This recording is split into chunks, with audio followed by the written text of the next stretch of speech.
ప్రజాయుద్ధన ఒక గద్దరన్న వర్ధంతి ప్రొఫెసర్ జయశంకర్ సార్ గారి యొక్క జయంతి కార్యక్రమాన్ని నిర్వహిస్తున్నాం. ఈ రెండు కార్యక్రమాలను ఉద్దేశించి కవి పండితుడు మూరోజు గిరిరాజాచార్యని మాట్లాడవలసిందిగా సాధారణంగా విజ్ఞప్తి చేస్తున్నాం. ఈరోజు తెలంగాణ రాష్ట్రం సాధించుకొని సుభిక్షంగా జీవిస్తున్నామంటే ఒక మహనీయుడు చలివే అని చెప్పొచ్చు. ఆ మహనీయుడే ప్రొఫెసర్ కొత్తపల్లి జయశంకర్ గారు. తెలంగాణ జాతి పితామహుడుగా కీర్తింపబడ్డాడు. ఆచార్య కొత్తపల్లి జయశంకర్ గారు ఓ భారతీయ విద్యావేత్త, సామాజిక కార్యకర్త. అటువంటి జయశంకర్ సార్ గారు వరంగల్ జిల్లా అక్కంపేట, ఆత్మకూరు మండలం అక్కంపేటలో లక్ష్మీకాంతరావు, మహాలక్ష్మమ్మ అనే విశ్వకర్మ సామాజిక వర్గ పుణ్య దంపతులకు జన్మించిన మహనీయుడు.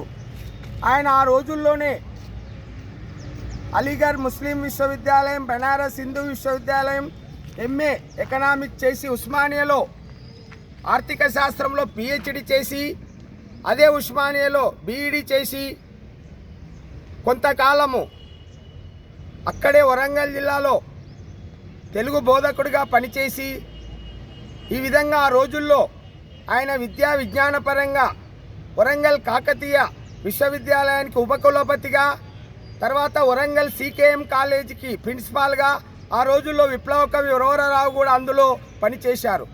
అట్లా పనిచేస్తున్న క్రమంలో తెలంగాణకు జరుగుతున్న అన్యాయాన్ని గమనించి నదీ జలాల అసమానత పంపిణీ తెలంగాణ ఉద్యమానికి మూల కారణమని చెప్పిన మహనీయుడు. ఆంధ్ర వాళ్ళు మనను అతిహీనంగా చూస్తున్నాను, మన భాషను, యాసను, మన సంపదను ఆంధ్ర వాళ్ళు దోచుకుంటున్న సందర్భంలో తెలంగాణ ఉద్యమాన్ని ఢిల్లీ నుండి గల్లీ దాకా వ్యాపింపజేసిన మహనీయుడు. అమెరికాలో, పాశ్చాత్య దేశాల్లో కూడా తెలంగాణ ఉద్యమ ఆవశ్యకత గురించి చెప్పిన మహనీయుడు ప్రొఫెసర్ జయశంకర్ సార్ గారు. ఆ విధంగా తెలంగాణకై ఎన్నో పుస్తకాలు, వక్రీకరణ, వాస్తవాలు, తెలంగాణ రాష్ట్రం ఒక డిమాండ్, తెలంగాణ జేఏసీని ఏర్పరిచారు. ఆ విధంగా ఉద్యమాలు చేస్తున్న క్రమంలో ఆయన అప్పటి మాజీ ముఖ్యమంత్రి గౌరవ చంద్రశేఖరరావు గారు పార్టీ పెట్టడానికి, టీఆర్ఎస్ పార్టీ పెట్టడానికి సలహాదారుడుగా ఉన్న మహనీయుడు జయశంకర్ సార్ గారు. ఆ విధంగా ఆయన ఉద్యమాలు చేస్తూనే ఆజన్మ బ్రహ్మచారిగా పెళ్లి చేసుకుంటే నా ఉద్యమ స్ఫూర్తి ఎక్కడ పోతుందో, స్వార్థభావం పెరుగుతుందని పెళ్లి చేసుకోకుండానే తెలంగాణకి తన సర్వస్వాన్ని అర్పించిన మహనీయుడు ప్రొఫెసర్ కొత్తపల్లి జయశంకర్ గారు.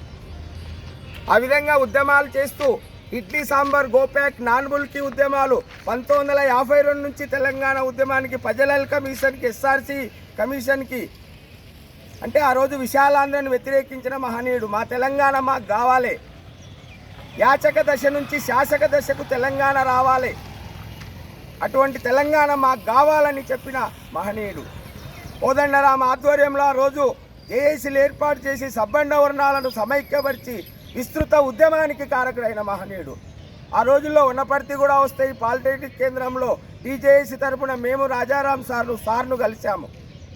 ఆయన ఒక నిలువెత్తు, నిమ్మలంగా నిండుకుండలాగా ఉంటాడు, విజ్ఞానవేత్త. కనుక ఆ మహనీయుడు ఆగస్టు 6, 1934లో జన్మించి జూన్ 21, 2011లో తెలంగాణ రాకముందే మరణించిన ఆయన ఉద్యమ స్ఫూర్తి ఈ తెలంగాణలో ఆయన ఉద్యమ స్ఫూర్తి సువర్ణాక్షరాలతో లిఖించబడ్డది. అప్పుడు ఆయన మరణానికి 3 రోజుల సంతాప దినాలు తెలంగాణ చేసి కోదండరాం గారు ప్రకటించారు. ఈ విధంగా తెలంగాణలో ఈరోజు మనం ఈ విధంగా బ్రతుకుతున్నాం. తెలంగాణ ఉద్యమాల స్ఫూర్తి మనం ఈరోజు సామాజిక అన్యాయాలపై తిరుగుబాటు చేస్తున్నాం. అటువంటి మహనీయుని ఉద్యమ స్ఫూర్తిని మనం నిరంతరం గుర్తుంచుకోవాలని తెలియజేస్తూ ముగిస్తున్నాను.